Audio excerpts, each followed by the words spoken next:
Hello and thanks for joining us for THV 11 News at noon. I'm Mackailyn Johnson. Now we have a lot to get into today, but the first thing is weather. Through the Little Rock Metro around school dismissal time. Let's go ahead and talk with Nathan Scott. Nathan, what can we expect? Well, first of all, Mackailyn, I want to say any severe weather threat always has the chance to bust.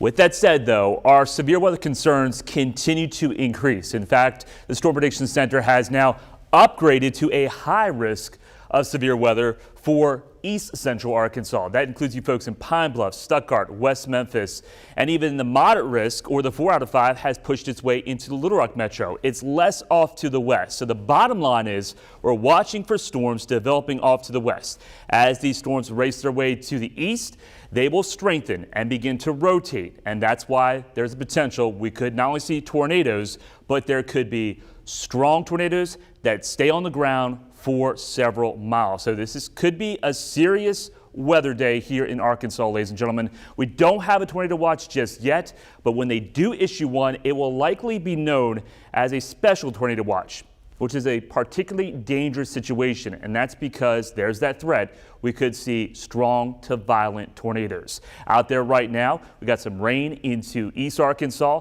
That's not severe, but you notice the storms developing over the Ouachitas and Northwest Arkansas. Those are the storms we're going to have to keep a close eye on as we go through the rest of the afternoon into the early evening hours. It's warm, it's very humid, and it's also on the windy side. Those winds are what's going to be fueling these storms to become rotating storms and potentially produce tornadoes. But the winds will be gusty even outside of storms.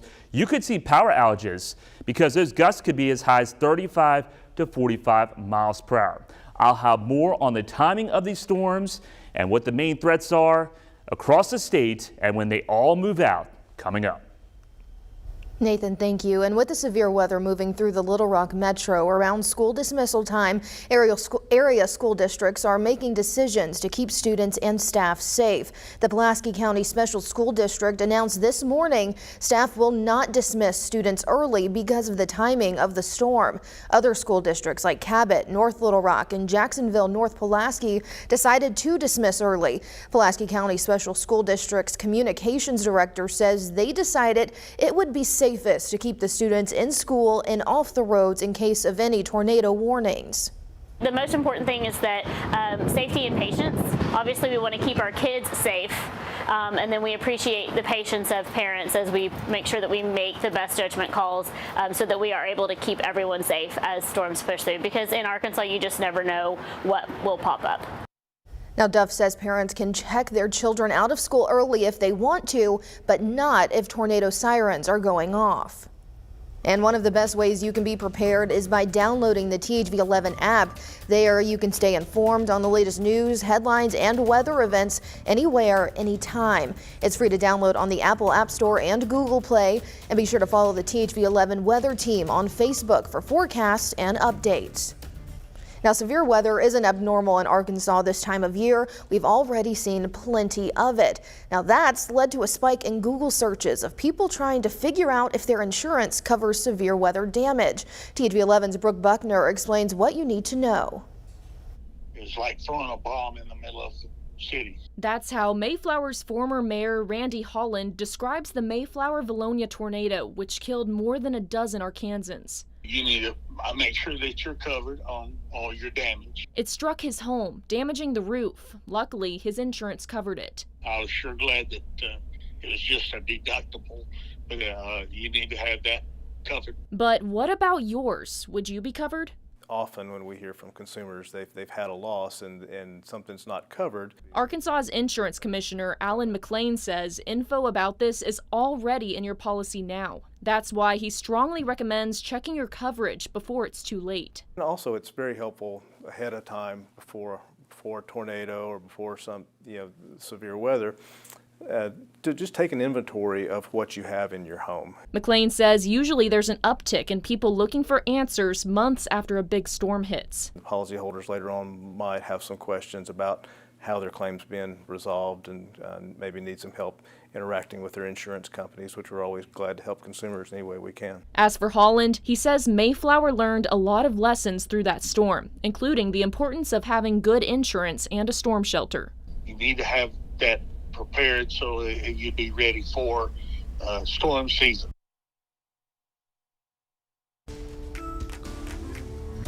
Now to an update from the Capitol. Governor Sarah Sanders has just announced another policy that could be highly impactful to Arkansans. It's a bill to cut taxes for individuals and businesses. Sanders says the tax cuts would affect roughly 1.1 million middle-income Arkansans and will be retroactive to the beginning of the year.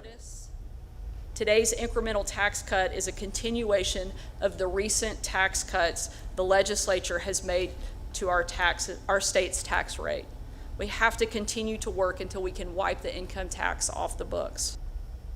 Now, for this to become law, it'll have to go through the legislature and make it back to her desk. So far, with a Republican majority in both chambers, that process has been all but a foregone conclusion.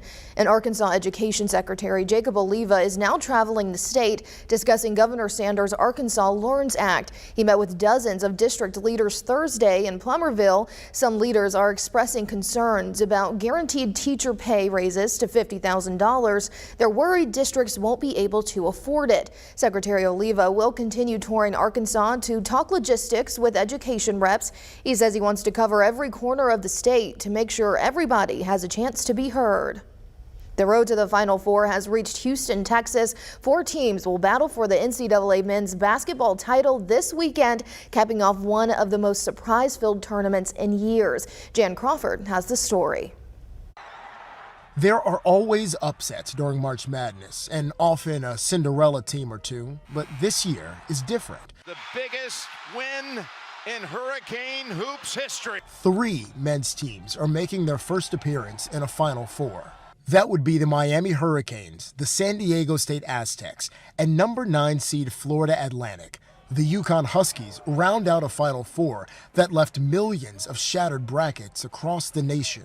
The pinnacle, it's the top of the mountain in terms of what you're striving to give yourself an opportunity to play for a national championship. UConn will face a huge challenge from a Miami team that knocked off powerhouse Texas to get to the big dance. Miami coach Jim Larrañaga has been to the Final Four before with Cinderella George Mason in 2006. He's helped pass those lessons on to this Hurricane squad. Before the season ever began, you dream about that. And our players have been dreaming about it a long time. Florida Atlantic has now won 11 games in a row, 35 for the season. The Owls will face San Diego State in another semifinal on Saturday. We're not scared of any challenge. Like, we love playing under the bright lights. A lot of teams here have a chance to make history for their schools and for their city that they come from. CBS Sports legend Jim Nantz will have a front row seat to all the action in Houston as he calls his final NCAA tournament after nearly 40 years. I have just a huge heart-filled measure of thanks for being able to have the seat for that long. He'll be there when the last team is standing in a tournament that has raised March Madness to a whole new level. Jared Hill, CBS News. Security has been ramped up now that a Manhattan grand jury has voted to indict former President Donald Trump. It is the first time in history that a former president will face criminal charges. Bradley Blackburn is outside the courthouse in Manhattan with the latest. What's happened here is this is a case that would not have been brought against another individual in this country if his name wasn't Donald Trump. A lawyer for the former president told CBS Mornings his client is being persecuted politically after a grand jury voted Thursday to indict Donald Trump. This is an explosive event in a highly volatile time in American politics. The indictment is sealed, so the exact charges are not yet known, but they are related to payments made to adult film actress Stormy Daniels before the 2016 election. And there could be other issues, too. We don't know what's in the indictment, so we could be looking at campaign finance charges. We could be looking at wire fraud, at banking fraud. Republicans rushed to the current GOP presidential candidate's defense. This is going to destroy America. We're going to fight back at the ballot box. While Democrats said to trust in the judicial system. Let the process go forward. No one is above the law. The arraignment will likely be Tuesday. Trump is expected to surrender here and be fingerprinted and photographed for a mugshot. But as the first former president to ever be indicted, there is no real precedent. You have Secret Service involved, NYPD, Court Officers Union, so I'm not sure exactly how it plays out, but we'll get through it.